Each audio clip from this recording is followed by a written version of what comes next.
Well, good afternoon. I'm coming straight at you from fresh off of Girls Rock DC summer camp. We had our final showcase today, where all the youth that worked with the camp during the week, they formed bands. They learned guitar, um, lead and bass. They learned keyboard and learned vocals. We didn't do drumming this time around because they are doing it from their house, and that might be a little bit of problematic if we deliver drum kits to all these houses and they still have to be there with their families. But anyway, it was awesome. This is my first year coaching a band, and because I usually instruct and coach DJs, but it was awesome. All that, I was there for motivation, for focus, for bouncing ideas off of them and myself. They made their own original song, courtesy of soundtrap.com. It was a good time. It's always a good time. Girls Rock DC. This is the first shirt I ever got from them as a volunteer back in 2011. It's been 10 years. Anyway, so I'm still high off of those uber positive vibes. But welcome to Mommy's Pocketbook, episode 22. You know what that means? That means we're about to dip into Mommy's Pocketbook and see what's going on. And what I mean by that is, I call it Mommy's Pocketbook because I got a whole bunch of records that used to be my mom's, 45 records. And I wanted to share them with the people. But COVID hit around that time. And you couldn't gather, etc. So I'm like, how can I have a listening party without the people? Hello. And that is why we are here. So if you ever, my mom called her bag or purse a pocketbook. And so if you ever get a chance to look inside a woman's pocketbook or her purse, her tote bag or whatever, you will find out a lot about that woman. So that's why I call this show Mommy's Pocketbook, because I'm discovering musical tastes that I didn't know my mother had. Some of which I did know she had, because she has a varied taste like I do. I like a lot of different styles of music. But some of them are a little interesting. Some of them just let you know exactly how deep the admiration was for certain artists, like the fact that there's a lot of Supremes records, there's a lot of Diana Ross records, because my mother really likes Diana Ross. So, without further ado, I always realize after the fact that I never actually introduced myself either. I am DJ Zombie. Although,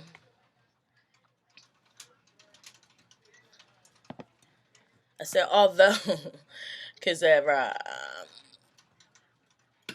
sorry, this should always be done beforehand, but sometimes I'll see little things afterwards and I'm like, what is that? No. Hence why I'm adjusting things while we are live. Anyway, as I was saying, I always forget that I don't introduce myself. So yes, I am Zombie, the host of the show. This is my channel, Zombie to the Rhythm. If you're watching it on YouTube, of course you see it's King Dizzle. I have very many aliases, just like my mom. On a lot of her albums, you see like different aliases that she had. This is one of them. I don't know if you can see that. It says Lola, because that was one of her aliases that she went by. And don't get it twisted. Okay, so we're going to start with the first of 10 records that we have dove in. Is that a word? That we dived into Mommy's Pocketbook to retrieve for this week. The first one is coming from a Motown mainstay, the Commodores. Ooh, ooh. It's hot in here. I'm starting to sweat. But I got a cold drink. Don't worry about me. The Commodores were an R&B group from Tuskegee, Alabama. They consisted of Lionel Richie on vocals and sax, Thomas McClary on guitar, William King on trumpet, Milan Williams on keys, Ronald LaPrette on bass, and Walter Clyde Orange on drums. They, you know them for Just to Be Close to You, girl. That, you know, for like I'm easy like Sunday morning. Just to Be Close to You in 1976 was number 7 on the charts, number 1 in R&B charts, 2 weeks. Easy Like Sunday Morning, number 4 on the pop charts in 1977, 1 week on the R&B charts. And Ow, She's a Brick, da da da da, Ow, number 5 on the charts in 1977 as well. So you know them for those songs, and they had quite a few other hits outside of that, but I just wanted to name a few of them. They came together as a result of 2 groups disbanding, the Mystics and the Jays. Not the OJs, but the Jays. They got their name from a random search in the dictionary. They started recording and doing gigs in 1969, but the long stint with Motown started with them having a chance opportunity at an audition that they went for in New York for a high-profile yet unknown gig, which is like weird. It's like, hey, you trying to make this bag? Doing what? I'm saying, you trying to make this bag, yeah or no? So they auditioned anyway. Turned out that the gig that they ended up getting was opening for Jackson 5, which they did for 2 solid years, and that led them getting the record deal with Motown. And so their debut was a top 10 R&B, number 22 pop hit, Machine Gun, a little dancey track, 1974. The following single we're about to get into right here didn't really top the pop charts, but it was on there, but it was around, but not a banger. But it was a banger in the hood because it was in the top 20 in R&B. It's the Commodores with Oh, hold up. Oh, no. We gotta get the sound right.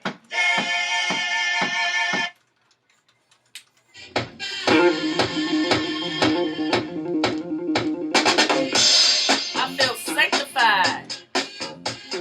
You know this song. Top 20 R&B Commodores. This is written by B. Miller and the Commodores. Produced by Jeffrey Bowen, who's a producer, songwriter, musician, also the husband of Bonnie Pointer. The horns. Get into the horns. Arranged by James Carmichael.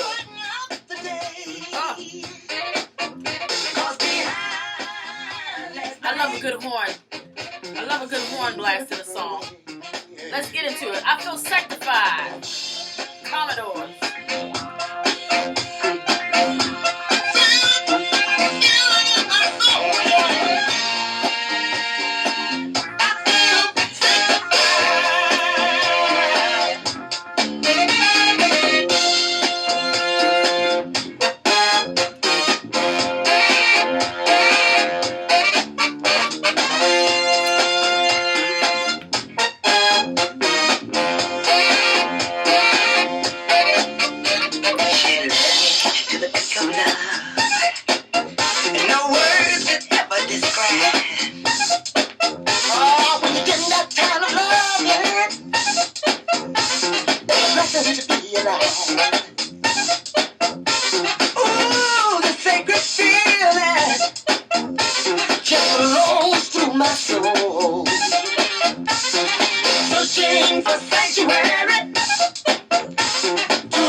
Splash some holy water on your forehead. I don't know. Anyway, that thing made me want to put on the belliest of bottoms and some platforms and get my Soul Train line on by myself. Anyway, let's listen to the B-side.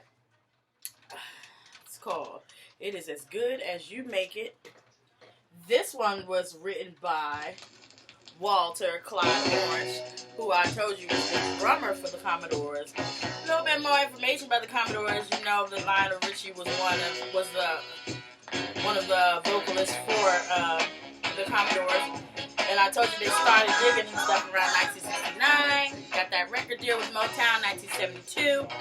1981, Lionel Richie recorded Endless Love, which was a super banger, with Diana Ross in 1981. It was number one for 9 weeks on the pop charts. It was number one for 7 weeks on the R&B charts. It was number one for 3 weeks on the adult contemporary charts. And so, you know, that was like a foreshadowing of the good fortune of the future solo artist Lionel Richie. And he left the Commodores in 1982. And of course, he had several bangers and hits after that, including a couple number ones. The Commodores stayed around together, and J.C. Nicholas, formerly of the Heat Wave, took over, and that was when they hit big with The Night Shift, which was a tribute to Marvin Gaye and Jackie Wilson, and they won a Grammy for that one. So, not too bad for losing your superstar Lionel Richie. Again, this is released on Motown Records. You know Motown, founded by Berry Gordy in January of 1959 as Tamla. But then he founded Motown in the fall of 1959. But when he incorporated the companies, he decided to put Motown as the parent company of Tamla.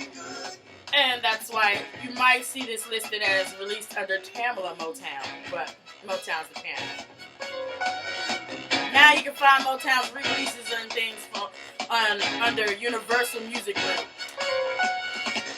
Life is living, sometimes given, but one day it's gonna be taken away. We might as well face it, it's sometimes wasted. We're the ones who make it that way. Life is a game we all must play. You either win or lose from day to day. Are you doing all you can for yourself? I'm sitting and waiting for somebody else, because your life is good as you make it. Do what you can. Oh, your life is as good as you make it. You got a word right there, Commodores. They say your life, it is as good as you make it. Oh, life is as good as you make it. Do what you can. Oh, life is as good as you make it. Your gift is as good as you make it. Do what you can. You got to think when you're doing it. It is as good as you make it. The Commodores. That's our first of our 10 records that we're going to listen to this week on Mommy's Pocketbook. The first out of the bag, the Commodores. Superior group right there. Something else I wanted to tell you. They also appeared in the movie Thank God It's Friday. And, I feel like there's something else. I don't know. If it comes to me, I'll say it. But anyway, that was the Commodores. Let's get into the second of our 10 choices. I am melting. I don't know why it's so hot in this room. Anyway, the second of our 10 records that we got out of Mommy's Pocketbook this week is coming from Executive Suite. Do you know the Executive Suite? I was going to say, when I picked it up, I was like, who, what? But when I started doing my research, I was like, oh, okay, I think I know who you're talking about. But anyway, let me give you a little bit of background. It's an R&B group from Philly. It was a quartet featuring Vincent Unto, Harriet Tubman, William Tyler, and Charles Conyers. They formed in 1970, but before that, Will Tyler and Harriet Tubman had sung with the Millionaires on Castle Records. And then William Tyler also sang with the Jewels, and Charles Conyers sang with the Love Notes. So they had experience singing in the industry for a minute. Their first single didn't chart, but it was Touched by an Angel. And that angel is the fact that it was co-written and produced by the Daryl Hall of Hall & Oates fame. It's called Christine, Mother Nature, and it was released on Jubilee Records. It was moving a little bit, but it didn't really dent the charts or anything, or even interrupt the charts at all. So they moved on over from Jubilee Records to Babylon Records, which this is released on. You probably can't see it because it's a little dark in here, a little shady back here on this side of the building. I'm gonna add some light in a minute. So they moved on over to Babylon Records, which used Sigma Sound Studio facilities. And Sigma Sound Studio is known for working with the We 3 producers of Harris and Crutcher and I can't remember the last name. But anyway, they were known for working with some heavy hitter producer writers, and it was there that they connected with the old friends Bunny Siegler, Bobby Eli, Norman Harris, and Phil Hurt, who decided to give them a shot. Their first single is the one we're about to listen to now. It's called "I'm a Winner Now." Let's check it out. The Executive Suite, Babylon Records.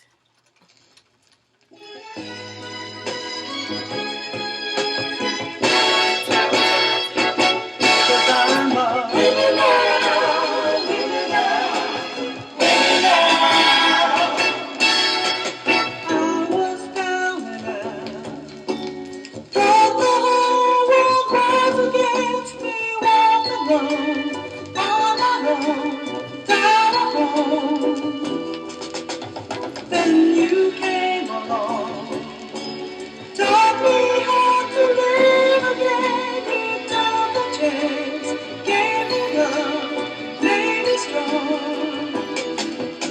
My dad is food in my pocket, love is on my side. You take my love away, you took the tears from my eyes.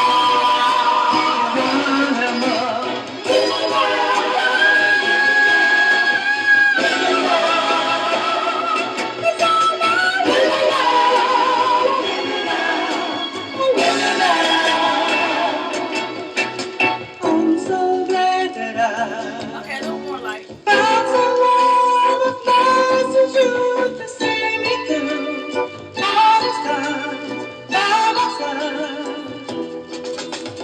I'm so proud of you. Took the chance and loved me. Look at me now. I'm 10 feet tall, lots of more. My only clover in my pocket, love is on my side.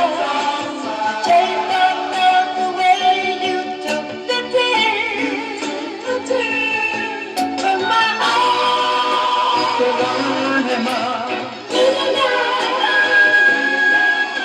Yes, I'm a winner now. This is Executive Suite. That was written by Alan Felder and Norman Harris. Alan Felder was a soul disco songwriter producer who did lots of work partnering with Norman Harris, who was a guitarist, songwriter, and producer, who was one of the seminal figures in the Philadelphia sound. And also he's the cousin of Major Harris from the Delphonics. Now, yes, so that Philly sound was all up in there. Philly soul.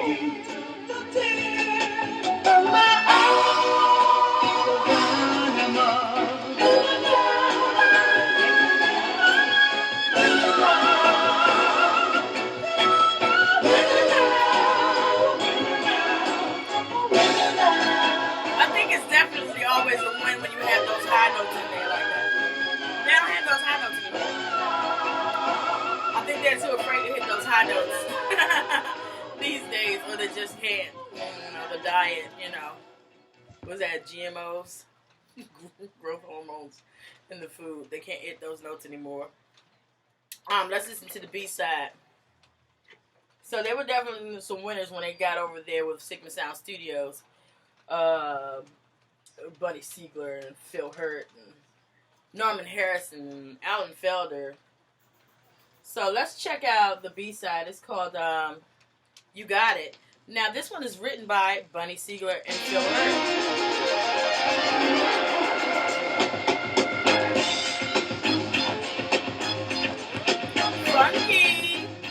Funky, yes. So, if you don't know who Bunny Siegler is, And maybe you were on a musical rock of some sort. Anyway, singer, songwriter, producer who worked with a lot of disco artists and groups like Double Exposure, First Choice, Linda Clifford, Force of Nature.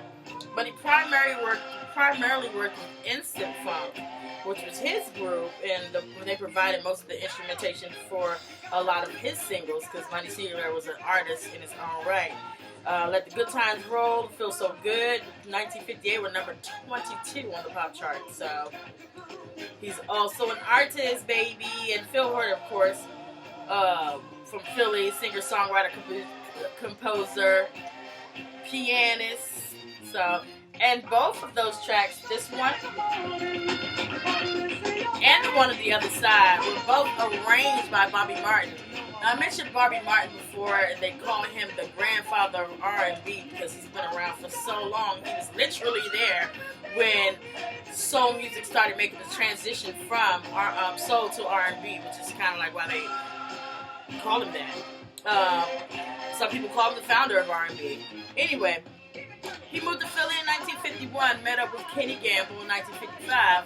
11 years later, in 1966, he started working with Kenny Gamble, and that was the beginning of the sound of Philly. And also the transition from soul to R&B. He also made a big name for himself at Philadelphia International Records, Columbia Records, Warner Brothers, A&M, and so many more. So Executive Suite had a nice little band of writers, producers, arrangers around them. So even though they were on that kind of an obscure record label, because Babylon was created in 1972, it only lasted till 81, so about 11 years. And there's not a whole bunch to note about them, but they were kind of a little obscure record label, so. But they got the right sound studio. Come on now, give it to me. Got to have it, got to pass it. Your love, she's got to have it. Everything I need, got to have it. So, ladies and gentlemen, ladies and gentle people, that was the Executive Suite. Let's get into our number 3 choice out of Mommy's Pocketbook from a superstar. And it's only one song because it's just an instrumental on the other side, so we're not going to play the regular side and the instrumental. And it's from a superstar, Ray Parker Jr., who was kind of hot back then, too. Anyway, Ray Parker Jr. was an R&B singer from Detroit. Singer, songwriter, guitarist. He was a prominent session guitarist in California. He worked with Stevie Wonder, Barry White. In 1977, he had formed a group called Radio, R-A-Y-D-I-O, like Ray, his name in radio, with Arnell Carmichael, Jerry Knight, Larry Talbert, Darren Carmichael, and Charles Fearing. And they had quite a few little hits under their belt, so don't sleep on them if you never heard of them. Like in 1978, they had a number 8 on the Billboard called Jack and Jill. That went gold. 1979, they had a number 9 hit that said You Can't Change That, and they had quite a few others. They started being called Ray Parker Jr. in radio after that. You know how it is. Kind of blow up. They see a little front runner. We might be able to do a solo gig with this person. And they start putting you up front. Okay. Harold Melvin and the Blue Notes. So, you know, you get it. You get it. Diana Ross and the Supremes. You get it. Anyway, so a couple more hits they got under their belt, including 1981's A Woman Needs Love Just Like You Do. You had to tell people that? Sad. And it was number 4 on the pop charts, number 1 on the R&B charts for 2 weeks. Top that. Then Ray went solo in 1982. Had quite a few hits under his belt by his damn self. Bangers, including the one that we're about to hear from the one of the best and most entertaining movies of the 80s, Ghostbusters. It's the title song for the movie, starring Rick Moranis, Bill Murray, Sigourney Weaver, Ernie Hudson, Annie Potts, Dan Aykroyd, Rick Moranis, so many people. It's called Ghostbusters. And it was written, produced, engineered, and mixed by Ray Parker Jr. himself. All the coins, opulence, you own everything.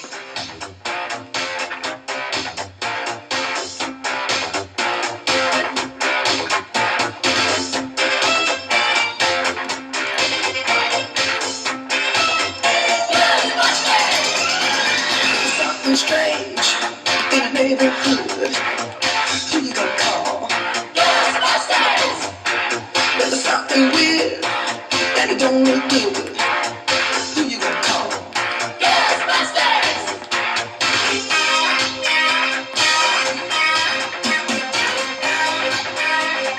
I ain't afraid of no ghosts.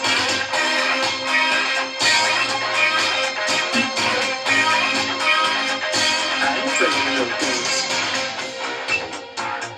Well, so like I said, just to reiterate that, he was the writer, producer, engineer, and mixer of this song, so everything was in-house with just him. He was one of the first black artists to venture into the then fledgling world of music videos. Remember, this is 1984 now. The Ghostbusters video was one of the first movie-themed videos to find success on MTV.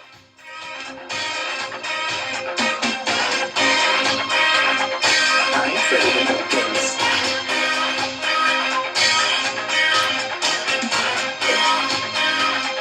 I ain't afraid of no ghosts.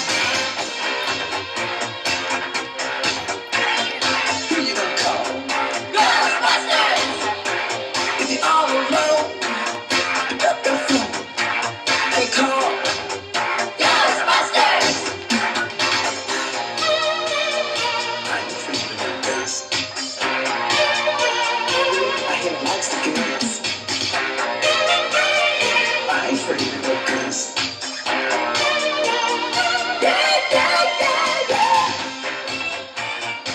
Such a talent, he also wrote and produced hits for New Edition, Mr. Telephone, Ray Parker Jr., artists called Randy Hall, Cheryl Lynn's Shake It Up Tonight, Denise Williams' I Found Love, and Up Front by Diana Ross.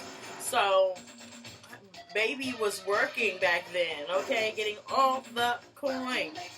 But also, he was one of the artists who was mentioned in the New York Times Magazine in 2019, in June of 2019, as among the hundreds of artists whose material was reportedly destroyed in the 2008 Universal fire. So, I mean, you know, I'm sure there's copies of that. And coin is coin. We can regenerate that. This was released on Arista, which of course was established in 1974 by Clive Davis. It was named after the honor society that he belonged to in high school. And, you know, following a whole bunch of exchanges and mergers with BMG and Sony Music that closed in 2004, those labels moved under the RCA Music Group, and now you can find this reissue under Sony Music Entertainment. Big Sony! Who can you call? Ghostbusters! So yes, Ray Parker Jr., who was kind of a hottie back in the day. I'm gonna say it. I don't care if you judge me. Kind of a hottie.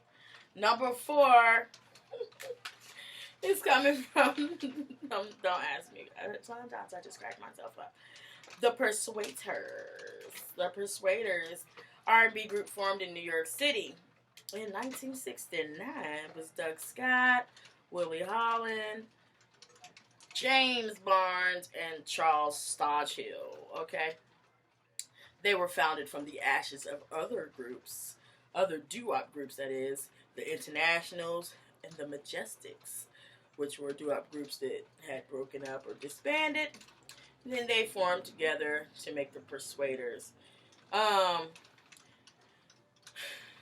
musical force behind the group was pianist-songwriter Richard Poindexter, who spent much of the late 1960s writing for such artists as Linda Jones and the OJs. So, I mean, okay.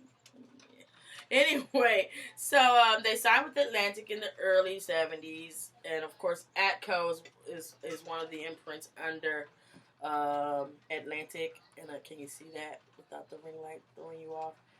Let's show you this side. It doesn't have the writing on it. So Atco Records, Persuaders, they hit the chart with the R&B banger Thin Line Between Love and Hate. So now you put a name with the face of it. The face, Persuaders. I mean, the name. The face, Persuaders. The name. I don't know.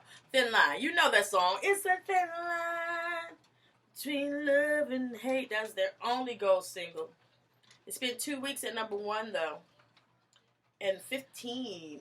I mean, at number 1 on the R&B charts, but 15 on the pop charts. So, like I said, just because it's not a super banger on the pop charts, that doesn't mean it's not a banger in R&B. Because if you put that song on in any R&B slow drag juke joint, old school disco party right now, people are going to do a 2-step to it and have a good time. So, they had some relevant R&B hits, but not as much crossover appeal. And so, some of their things, they, simultaneously distributed and released on Atco, but also kind of shuffled to Atco. And they gained a hit with Some Guys Have All the Luck. And you know that song too. You might not know the Persuaders version. If you're a pop person or a younger person, you might know the other 2 times it was remade by Rod Stewart and Robert Palmer. Robert Palmer remade Some Guys Have All the Luck in 1982. His wasn't a major charting success. But 11 years later, there's the Persuaders in 1973. 11 years later, in 1984, Rod Stewart scored a number 10 hit with his remake of that song. Anyway, let's get into Please Stay, which was written by super songwriters Bob Hilliard and Burt Bacharach. We'll get into more about them in a second. Please Stay. That's the song, but also Stay. The Persuaders. Why am I melting?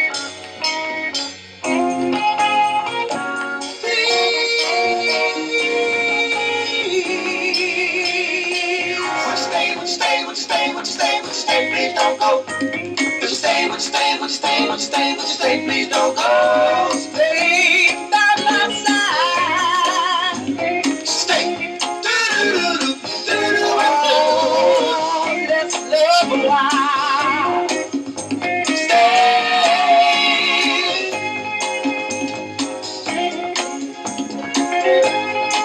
Now if I got on my knees and I pleaded with you, not to go, but to stay in my arms. Would you walk out the door like you did once before? This time, be different in some way. Oh, please stay, please don't go. Please stay, please don't go. Let's Please Stay by the Persuaders. It's written by Bob Hilliard and Burt Bacharach. You know Burt Bacharach. Oh my God, you know Burt Bacharach. But Bob Hilliard's no slouch also.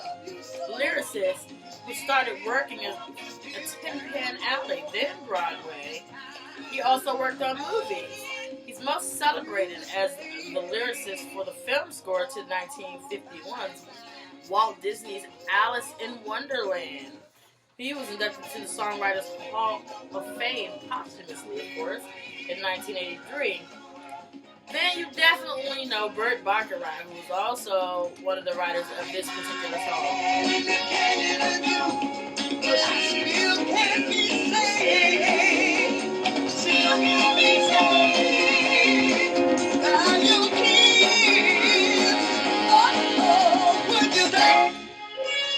Stay.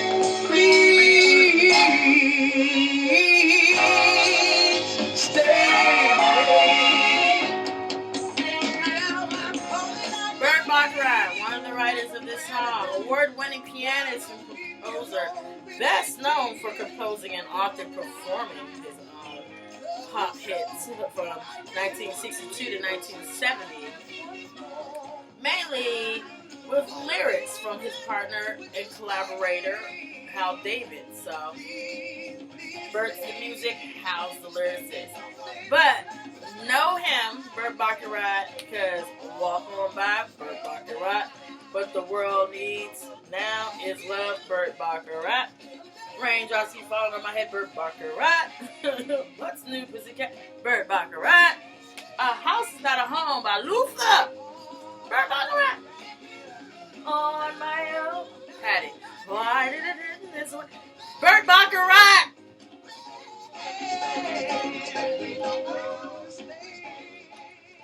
You have to put respect on Burt Bacharach's name, no matter how you feel about Burt Bacharach.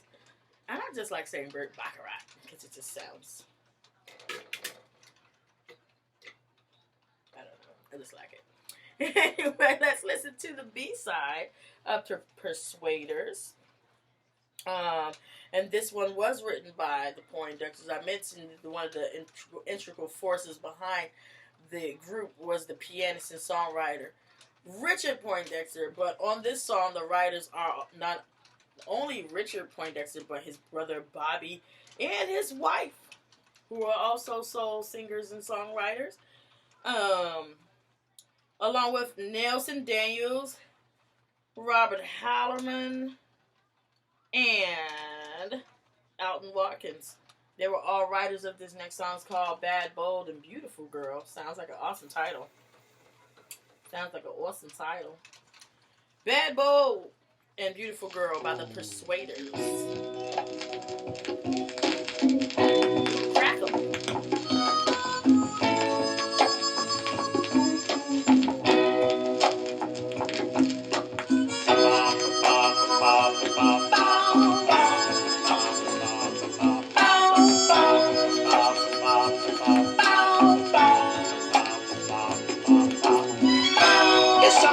I just did. I've had some of the finest women in the world, but they can't compare to you. You're doing it. You sure enough doing it to me. I guess I finally hit the right one, and you better believe it.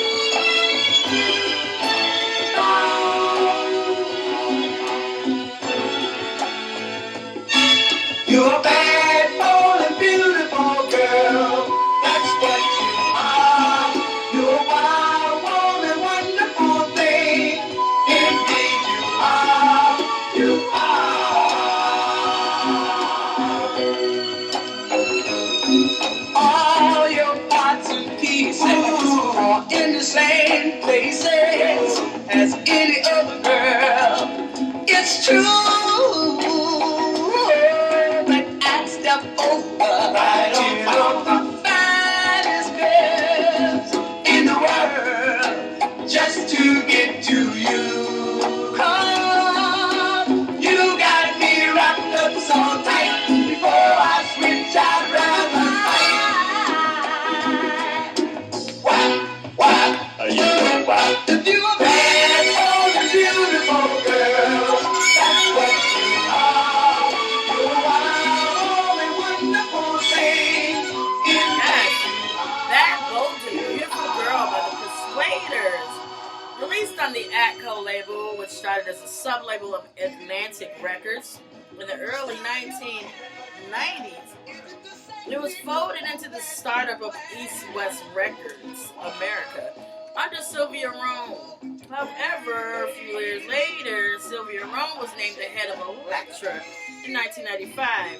She took East West Records America with her to the new label, and Atco was temporarily a sub there, but it released no new titles. Then in 2008, a new Atco emerged as a sub-label of Rhino Records. And you probably know Rhino Records because they are Warner labels reissue record label where you get all your oldies but goodies pretty much. So, if you're looking for Atco, you're going to have to holler at Big Daddy Warner Music Group. Umbrella over Rhino Records. And you were bad and beautiful, and beautiful, bad and beautiful girl. That's what you are. You so bad for a beautiful girl, and you do that, girl. You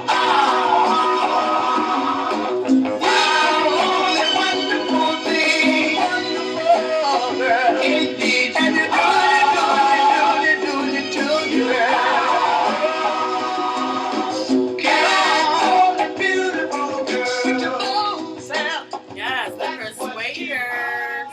Right here, let's get into our number 5 out of our 10 songs chosen from Mommy's Pocketbook. It's coming from a soul reggae singer. We don't get a whole bunch of those in these days because this was the beginnings of that. Soul reggae singer / guitarist Johnny Nash from Houston, Texas. He was he just passed last year on October 6, 2020. I think he was 80 at the time. Initially, he built his career around R&B world, but he became a pivotal force behind the mainstream acceptance of reggae with the international success of his 1972 chart topper, I Can See Clearly Now, which in 1972 spent 4 weeks at number 1 on the pop charts and number 1 for 4 weeks on the adult contemporary charts. So, dirt off your shoulder, put some respect on his name, Johnny Nash. And his backing band that he used for I Can See Clearly Now was the authentic Bob Marley Wailers. That was his backing band. He had several hits before he even got to that one, but that's the one that really cemented him as in crossover appeal, appealing to the mainstream, hence being number 1 on the Billboard Pop chart. Anyway, he was also an actor. He appeared in a lot of local TV shows from the age of 13 on, with Arthur Godfrey's TV and radio shows from 1956 to 63, and in the movie Take a Giant Step, which was released in 1959. He was one of the first American acts to record in Kingston, and it was his late 1960 trip to Jamaica that was a turning point in his career and kind of gave him that outlet to become that soul reggae artist. So let's listen to Big City by Johnny Nash.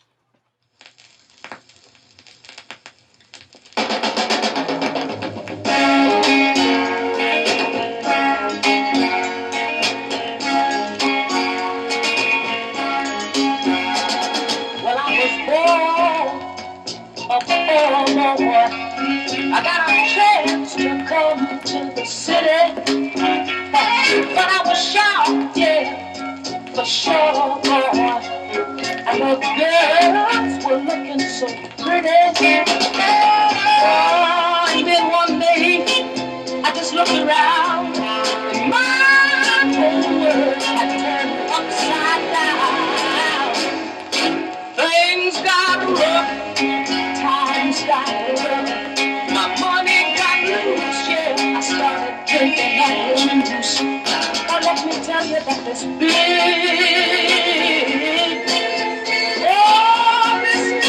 big city kind of shook me up. He said that big city shook him up. He said his money got loose and he started drinking that juice. Okay, this story never changes. The words just do. Anyway, that's Big City, Johnny Nash. It was co-written, produced by Margaret Nash and Johnny Nash. Margaret Nash, at one point in time, was Johnny Nash's wife. She was a model and a songwriter and a record label executive. So, yeah. And then a production was done by Arthur Jenkins, pianist, keyboardist, composer, arranger, percussionist. Played mostly Latin music. He also was one of the partners and co-owners of JAD Music. JAD Records with Johnny Nash, which was his record label that he owned with Johnny Nash and Danny Sims.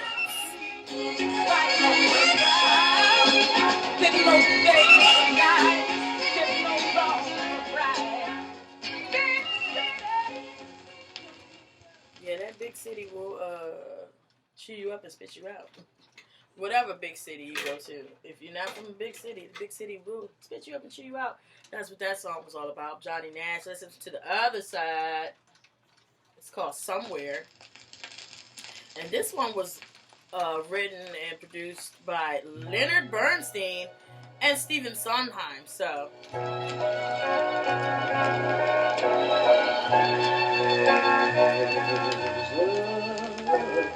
place for us. Somewhere a place for us. Peace and quiet. I love how his voice kind of like varies from the way he sang on Big City. His voice is a little more gritty, where it's a little not as gritty on this song, which makes sense if you know this song. Leonard Bernstein, Sondheim, Stephen Sondheim. Leonard Bernstein, composer, conductor, pianist, author, music lecturer, and music lecturer, all of those things. He's most famous for his times as music director of the New York City Philharmonic Orchestra and his works on the West Side Story and On the Town. He was inducted to the Songwriters Hall of Fame in 1971. And of course, you know Stephen Sondheim for almost the same things, composer, lyricist for film and stage productions, most notably West Side Story. He's won Academy Awards, 8 Tony Awards, including a Lifetime Achievement Tony, 8 Grammys, a Pulitzer Prize, Laurence Olivier Award, and he was awarded the Presidential Award Medal of Freedom in 2015. So, Stephen Sondheim. Somewhere. You know this song from many productions. Also, Johnny Nash released this music on Joda record label, which was a label owned by Johnny Nash. I told you he had a record company called JAD. JAD stood for Johnny, Arthur, and Danny, which is him, Arthur Jenkins, the producer, and his business partner, Danny Sims. They together owned JAD Records, which also Joda record label fell under. Joda just was a partnership between Johnny and Danny, and the Joe and the D stood for J-O and Johnny, and D-A and Danny.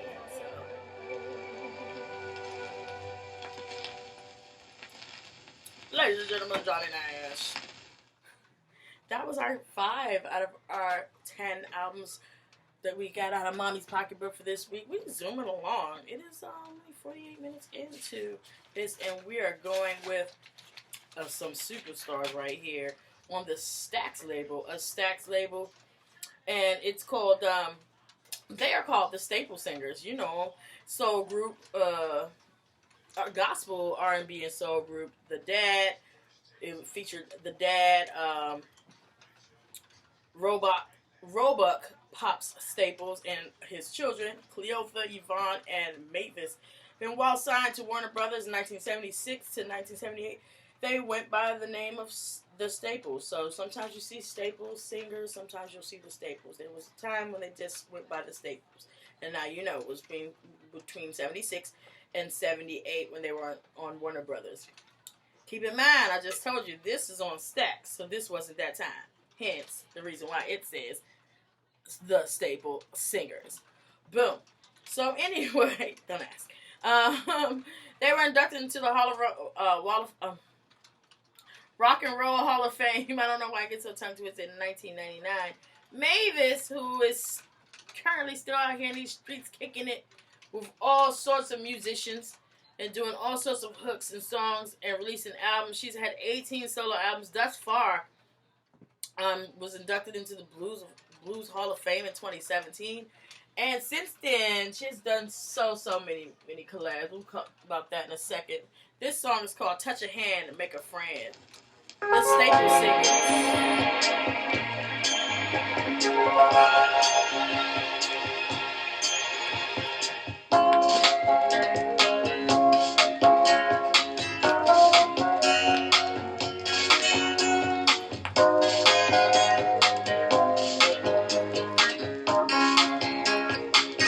Can't you feel it in your bones? A change is coming on. From every little walk of life, people are seeing the light. Can't you feel it in your heart tonight? A new thing is taking shape. Reach out, touch your hand, y'all. Make a friend if you can. Hey, what about you, my friend? Anytime you come on in, live the night away. Why don't you join us today? Reach out, touch your hand. Make a friend if you can. Reach out, touch your hand. Make a friend if you can.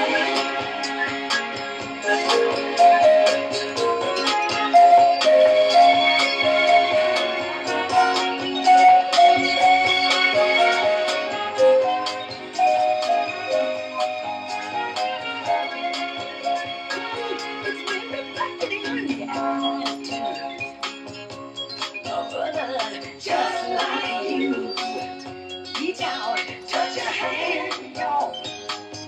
Make a friend if you can. Everything is going up to believe in one another. To hold our way, making the world a better place. Yes. So "Touch a Hand, Make a Friend" was written by Homer Banks, Jackson, and Carl Hampton. Homer Banks is a singer, songwriter, producer. He recorded a few singles in the early 60s before joining Stax as a songwriter. He worked with artists like Sam and Dave, and of course the Staple Singers. And he formed the We Three with Raymond Jackson, one of the writers of this particular song, and another writer called Betty Critcher. We Three were best known for 1968's "Who's Making Love" by Johnny Taylor, okay? And he also, Homer Banks, was also one of the co-writers of "If Loving You Is Wrong, I Don't Wanna Be Right." And so, after Stax closed for bankruptcy in 1976, he stayed active as a writer, and of course he had his songwriting team of the We Three with Betty Critcher and Raymond Jackson. Raymond Jackson, who's also one of the writers of the song, part of We Three, guitarist also, and Carl Hampton, pianist, songwriter. All of these were writers of this song. Let's listen to the other side. It's called "Telling Lies." And it was written by Carl Smith, singer, songwriter, best known for "Your Love Keeps Lifting Me, hey, keep on lifting me higher and higher." "Telling Lies," the Staple Singers.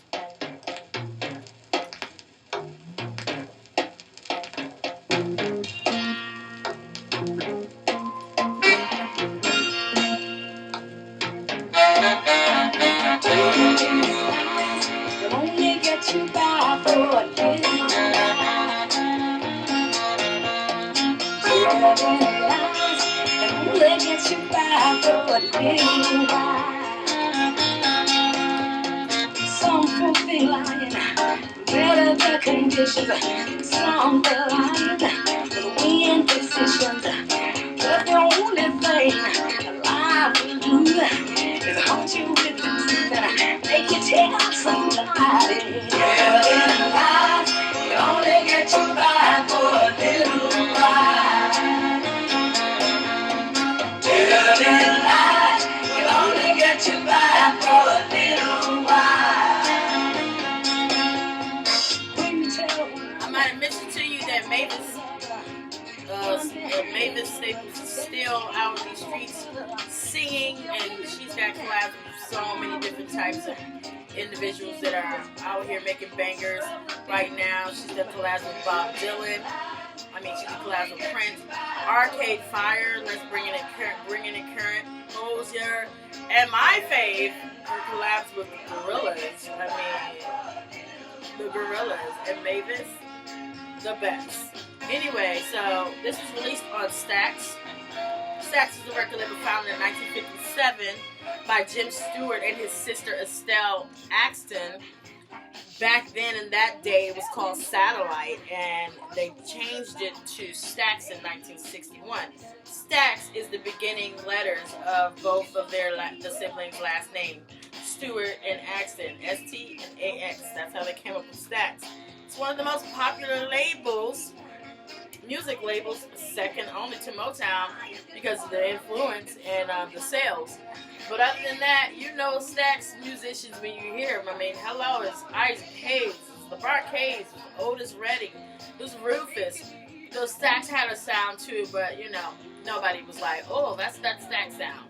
So that's how you figure out the apples to oranges representation of Stax versus Motown. But very, very influential in the music business, though.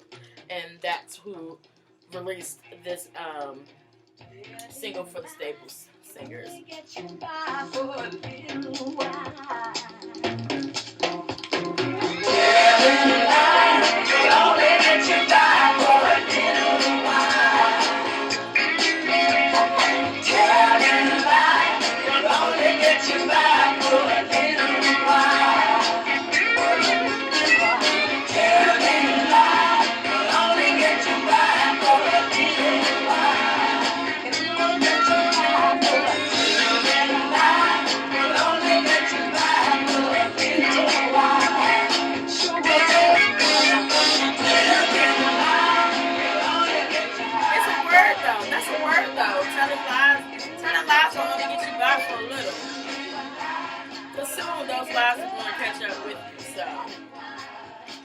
Listen to that word from the Staples Singers.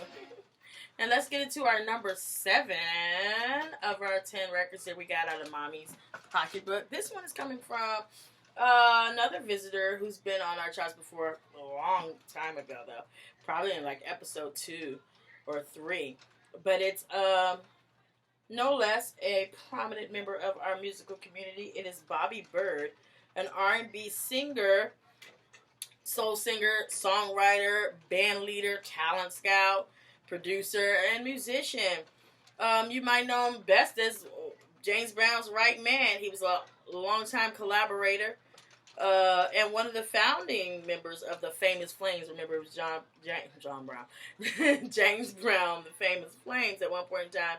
So Bobby Byrd was very integral to the funk and soul music associated with the Godfather, Soul Brother #1, a.k.a. James Brown.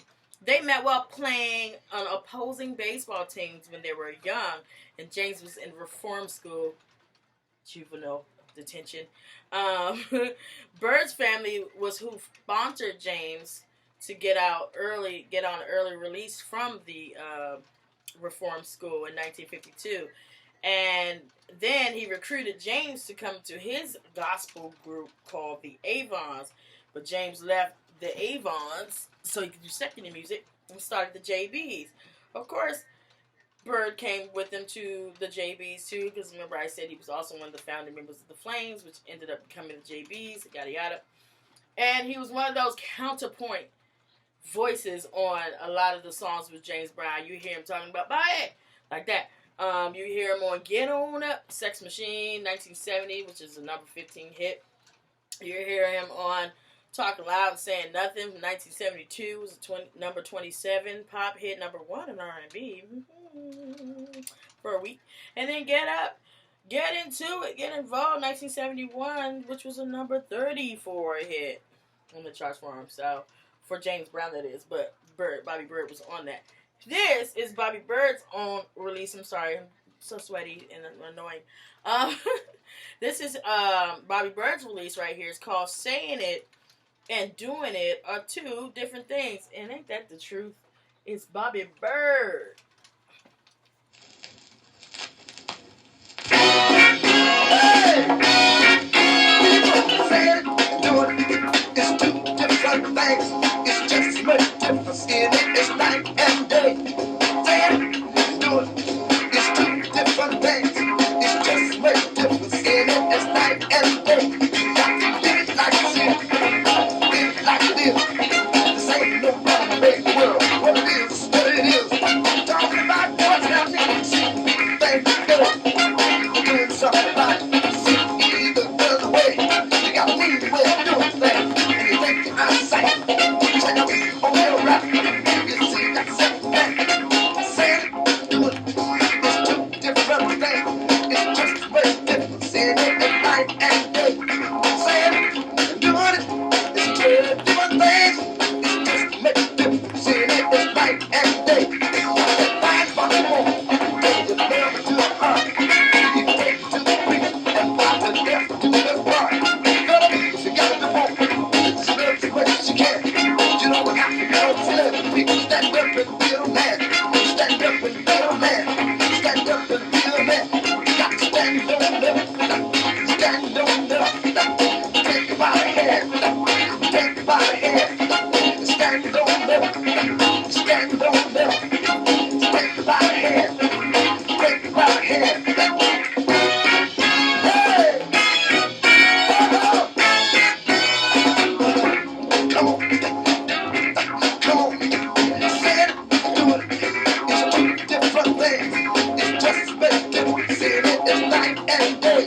Say it. Do it. It's two different things. It's just as different. Say it. It's night and day. Say it. You got to live it like you see it.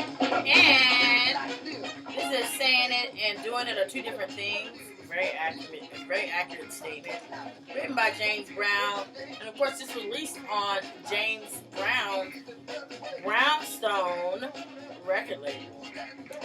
Break down the Brownstone record label shortly. Just saying it. Doing it. Two different things. It's night and day. Say it. Do it. It's two different things. It's just a way different. Say it. It's night and day. Say it. Do it. Say it. Do it. See how the difference there. Check it out. Say it. Do it. It's two different things. It's just a way different. Say it. It's night and day. Say it. Do it. It's two different things. It's just a way different. Say it. It's night and day. Yes. Very accurate sentiment, Mr. Bird and Mr. Brown. And I say Mr. Brown also because Mr. Brown is the one who wrote the song. So let's get over on the other side to a song called Never Get Enough, which is co-written by James Brown, Bobby Bird himself, and Fred Wesley. Watch a lot of Harry Potter, that's why I say Weasley. Fred Wesley was another integral figure to the James Brown sound in that he was a longtime musical director of the JBs and the trombonist, so band leader as well. Yeah, one time he quit and then he came back and some more stuff. So he's been around for a long time. You probably heard James Brown yelling Fred to him on certain albums and things like that. Let's get it to Never Get Enough. Bobby Bird. Co-written by Fred Wesley and James Bird and Bobby Bird himself. Funky. I've been finding foxy things. Say it. I keep wanting all the time. Never get enough. Come on. Of the good loving. Do it. I keep wanting all the time. Say it. Don't want nobody else. Get up. Just want her for myself. Cause I need her so. I'll never let her go. She's got things that her own. And I don't mind staying at home. Never get enough. Come on. I've been trying and foxy things. Say, do it. I keep wanting it all the time. So like I was saying earlier, this was released on the Brownstone record label, which was distributed by Polydor But Brownstone was a partnership between James Brown and Henry Stone. Henry Stone, yes, of TK Records. His TK record label was called that because it was named for Terry Kane, the record producer who built Stone's first 8-track studio for him. And so, in honor of that amazing job that he did, he named the studio after him. So, but Henry Stone was big in the industry, especially down south on the coast of in Miami and Florida, that is. So, Henry Stone and James Brown made this partnership for Brownstone Records with the intent of having a place where he could release singles by individual members of James Brown's band, i.e., this release right here of Bobby Bird, who was part of the JVs and also part of the Famous Flames. And so he was able to release singles for whatever they wanted to do on there.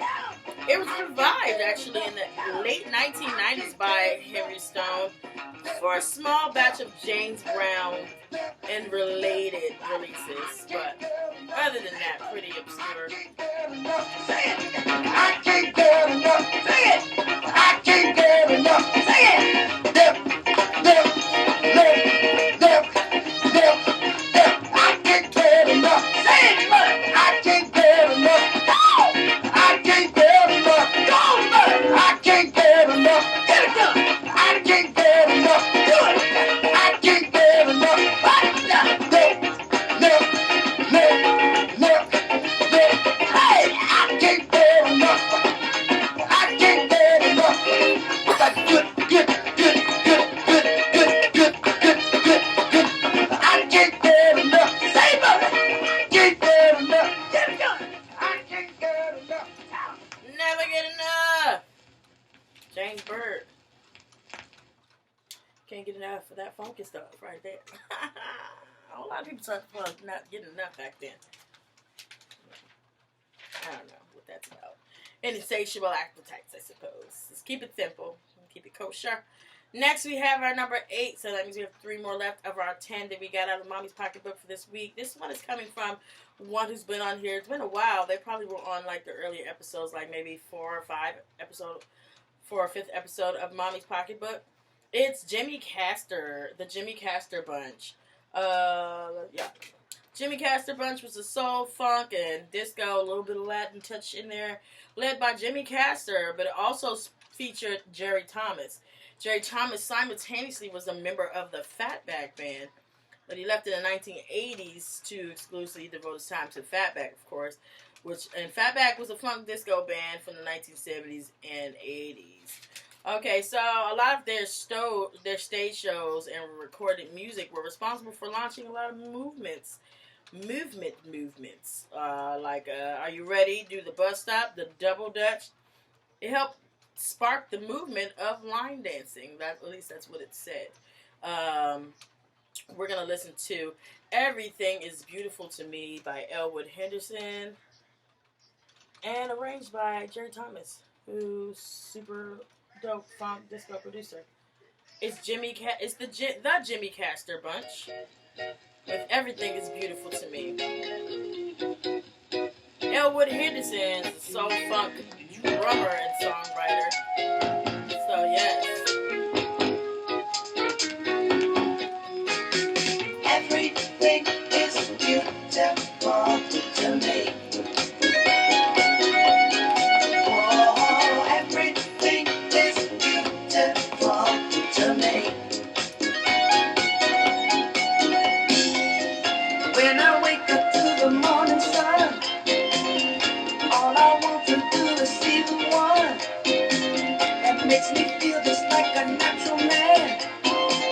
'Cause she's my one and only fan. It's beautiful. It's so beautiful. Makes my life so happy all the time. There's no one to ever change my mind. I'll try my best to make you happy and free. You've made me happy, bringing love to me. It's beautiful. It's so beautiful. Everything is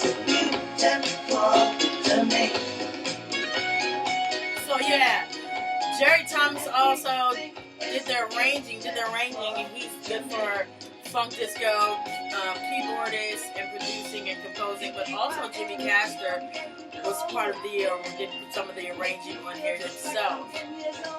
Because like I told you,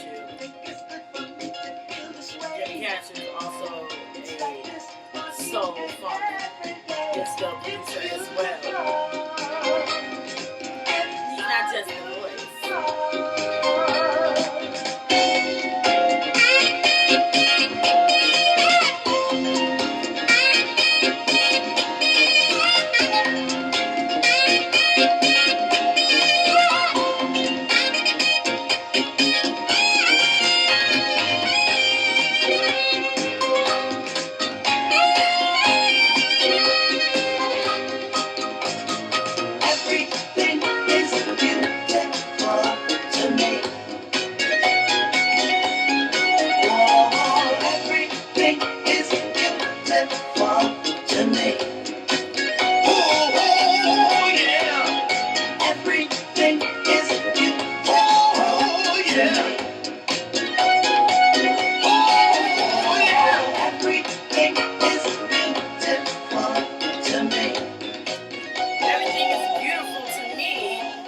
Jimmy Castor bunch. You guys think it's like a whole bunch of people. It's not. But anyway, the Jimmy Castor bunch. Let's get to the B-side. It's called Magic in the Music. Also co-written by Jimmy Castor and John Pruitt, who was also a soul funk singer, songwriter, and producer. The horns on this one were arranged by Jerry Thomas. The rest of the arrangement, Jimmy Castor. Music makes your body jump. Hustle, boogie down a bump. Now you might listen to the words the singer has to say, but you can't start dancing till the music starts to play. Wow! Music makes your body jump. 'Cause there's magic in the music. There's magic in the music. Wow! Magic in the Music, the Jimmy Castor bunch right there. This is released on Atlantic Records. I told you before, Atlantic Records was started in New York City in 1947 by Ahmet Ertegun, his partner Herb Abramson, and his wife Miriam. Later on, they were joined by Nishiri Ertegun, Ahmet's brother, and Jerry Wexler, prominent record executive. They were major in the playing field of the music industry. Although 1967 they went through some exchanges with and ownership with Warner Brothers and Seven Arts Film Studio, and then the Kenny Company in 1969. Today you can find them if you look for any reprints or remasterings of Jimmy Castor Bunch. You're gonna have to talk to Warner Music Group. That is where the Atlantic Music resides now. Where the music resides, where the music resides. Now you might listen to the words the singer has to say, but you can't start dancing till the music starts to play. Wow! Wow! Music makes your body jump. 'Cause there's magic in the music. There's magic in the music. Wow.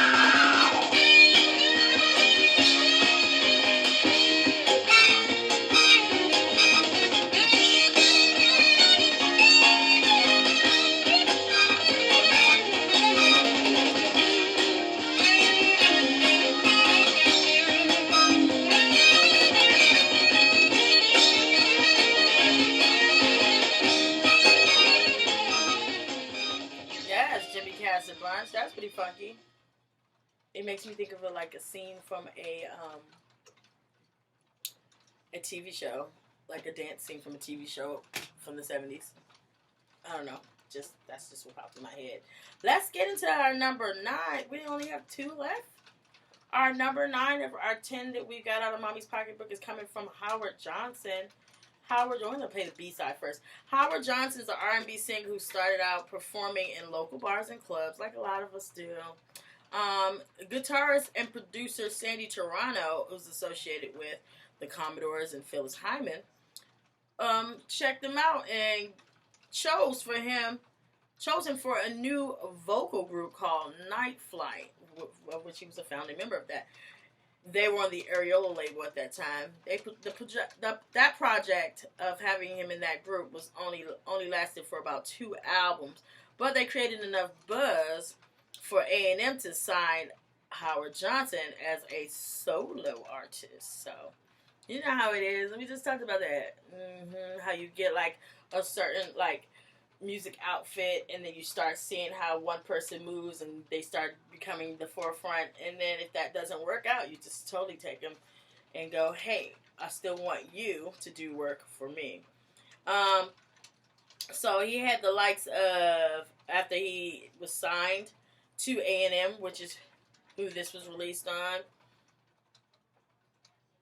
Oh, can you see it? Yeah, A&M. See the little box. This was released on A&M. There he had the likes of Kashif, Paul Lawrence Jones, Maury Brown from the BT Express. Produced his debut, and Paul Lawrence Jones and Kashif both worked with Evelyn Champagne King.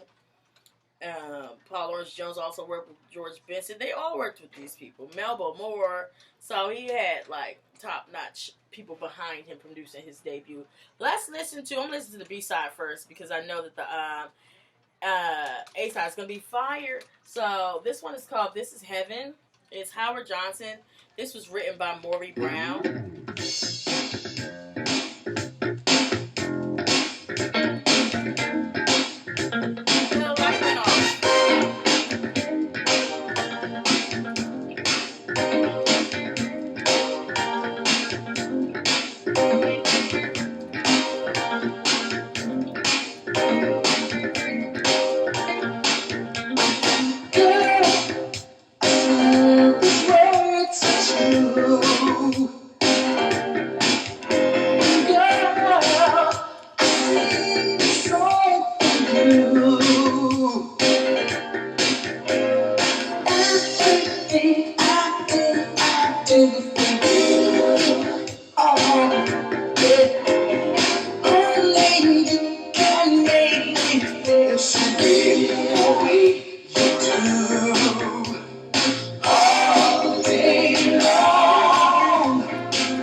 Singer-songwriter did work with A&M Records.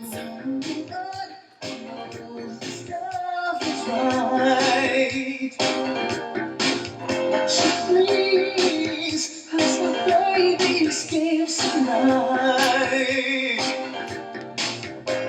I'm in my world to you, so faithfully. Oh, let's just make each precious moment last eternally. All day long, I'll be dreaming of you, my love.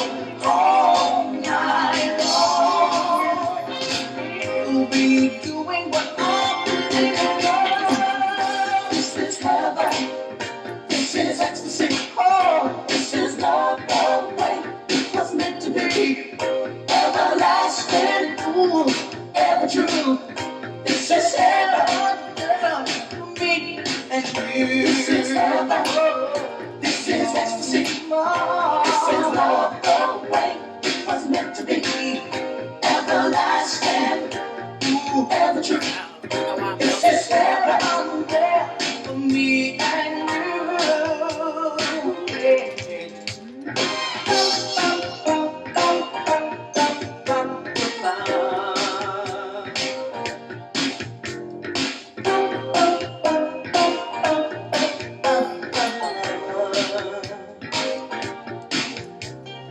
All day long, I'll be dreaming of you, my love.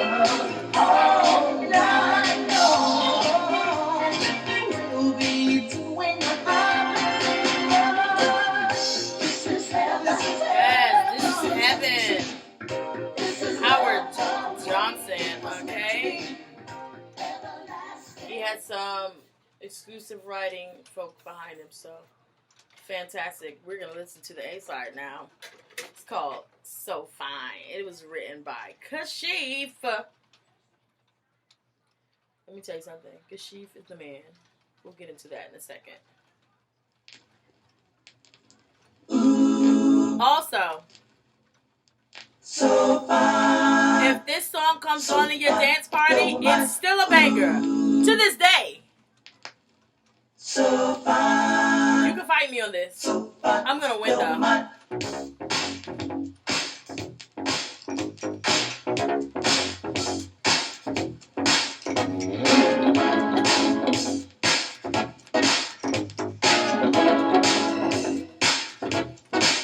When I come aside, I could never notice you were alone tonight. Oh, you're so fine.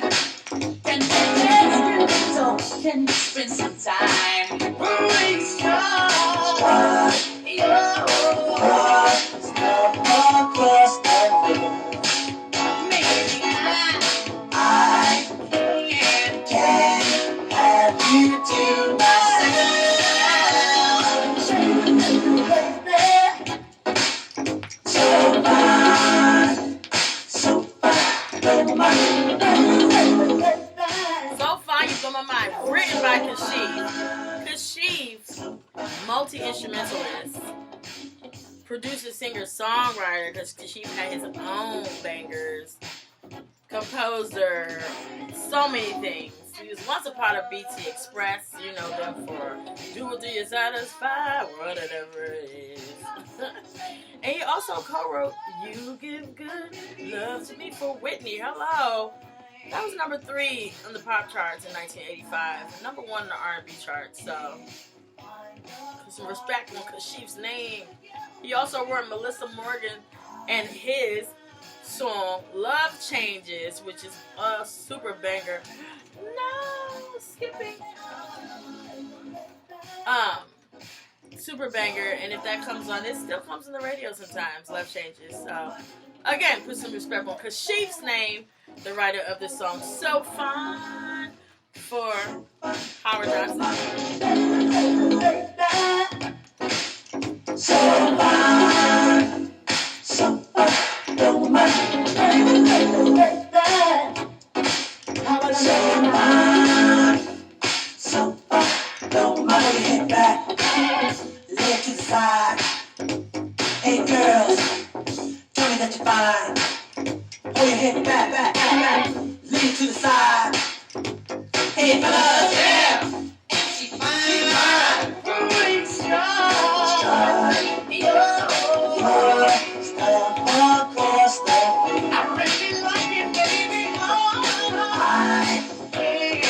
You can also hear the resemblances in this bass line to Evelyn Champagne King. Wait up for the you. Listen.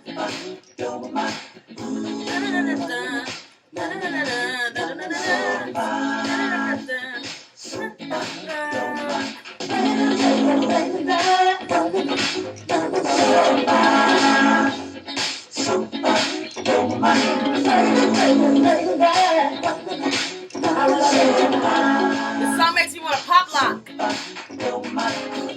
There's not enough room in here. I don't knock down the equipment. Oh, wow. Oh my God, this is the last record. I'm sad now. This is the last record. We're about to hit you with the last record. We do 10 records each week. We pull out of Mommy's pocketbook, see what was happening, what was hot in the streets, what the youth and young adults of yesteryear were listening to. Yesteryear being the 60s, 70s, and 80s. And this is what we found this week. Next week there will be more. This last one I'm gonna play the B-side first, and then we'll do the outro with the A-side, which is a banger. It is from our androgynous, superior human, entertaining, avant-garde, I don't know, chameleon, David Bowie. They often refer to him as a pop chameleon. He played British blues, mod rock and roll, and ornate pop, you know. He broke through in the UK, recording the top 10, reaching the top 10 with Space Oddity in the summer of 1969. He was into like a hippie vibe right around that time. But by 1973, he was the glam rock alien Ziggy Stardust, here to save us. Ziggy Stardust, one of the many shifts of his sound and image. Ziggy Stardust and the Spiders from Mars were a sensation in Britain and a cult phenomenon in the United States. So, but, you know, he was still skating that line for super and mega star, or star and superstar. So, before that, 1973... with Space Oddity hitting number 15, 1975, Young Americans hitting number 25. Listen to Young Americans from 1975 hitting number 25 with Luther singing background vocals and David Sanborn doing saxophone. You don't know those people? Google them. They're big name people, and they were once doing background and featured projects with David Bowie. So we're going to listen to the B-side first. Yeah, it's called Right, and it's written by David Bowie himself. Released on RCA Victor. So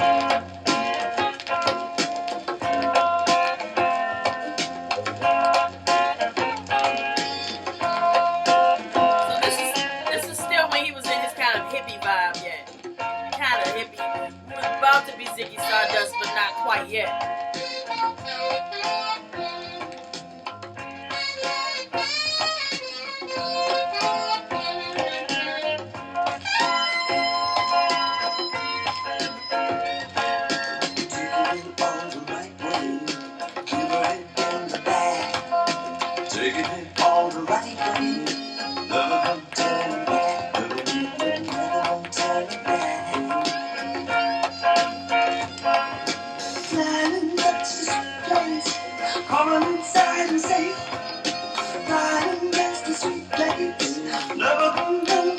I need to be on a yacht somewhere.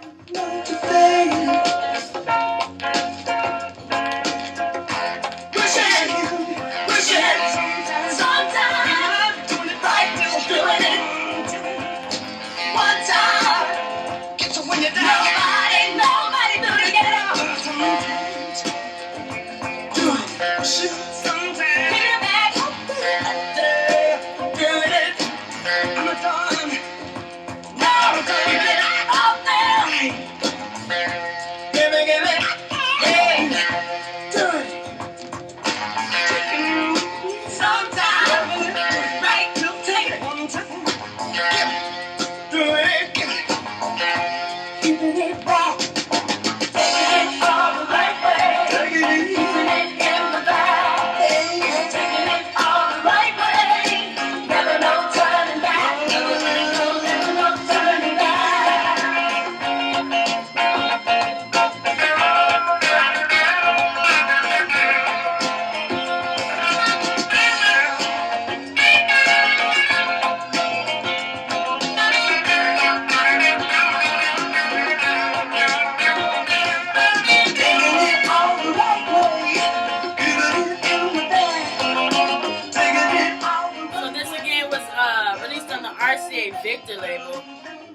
released in 1945 and advertising in 1946 on actual record labels, where it replaced the Victor and Bluebird brands.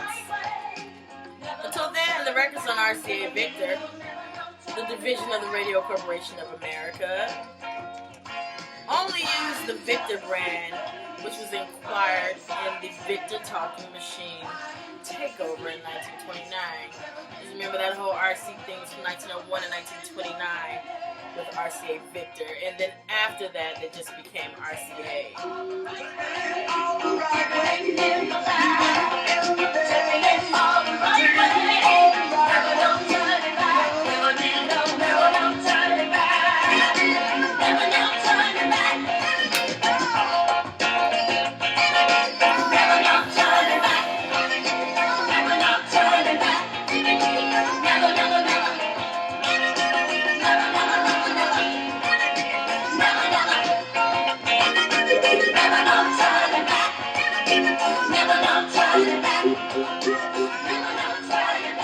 Yes, David Bowie.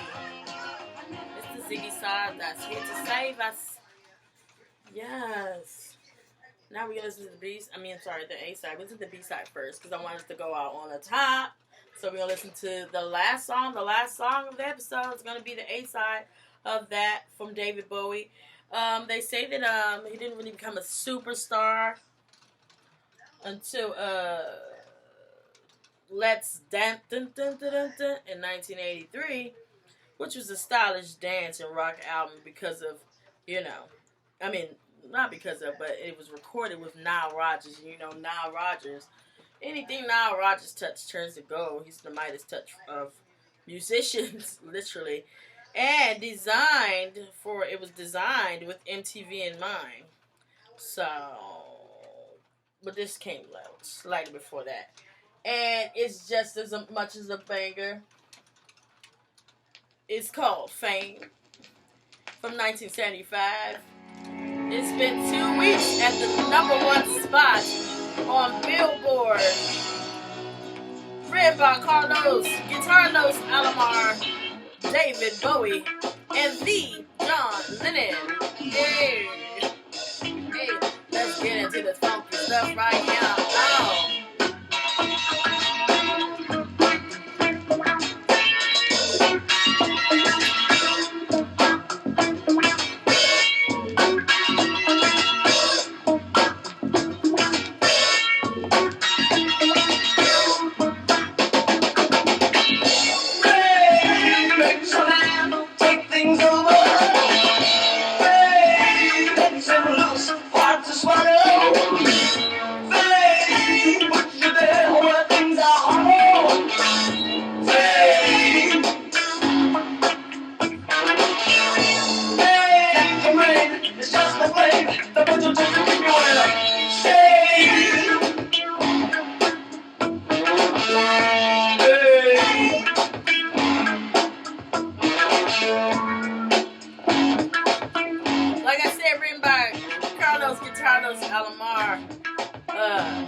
Puerto Rican guitarist, composer, played on more Bowie albums than anybody else except for the pianist Mike Garso. David Bowie, Ziggy Stardust himself, was also married to the supermodel Ethiopian Iman. Boy, were they a fascinating, mesmerizing couple to look at. But anyway, and John Lennon was one of the writers of the songs. Not only was he a singer, he was also a songwriter and guitarist. Of course, you best know him for his work with the Beatles during the 60s and 70s. He was inducted to the Songwriters Hall of Fame in 1987, the Rock and Roll Hall of Fame in 1994. You know, for All You Need Is Love, Give Peace a Chance. Is it any wonder why this song rocks? Carlos Alomar was inducted to the Rock and Roll Hall of Fame also in 1996. Gotta get a race going.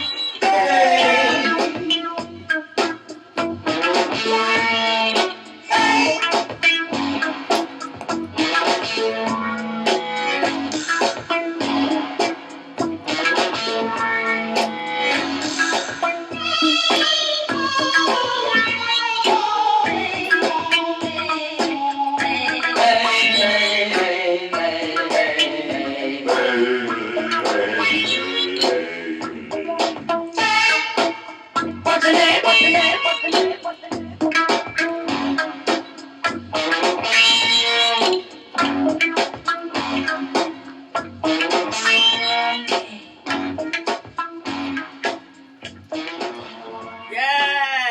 This can't get enough of that funky stuff right there. That was David Bowie. That was our number 10 of our 10 records that we get out of Mommy's Pocketbook each and every week.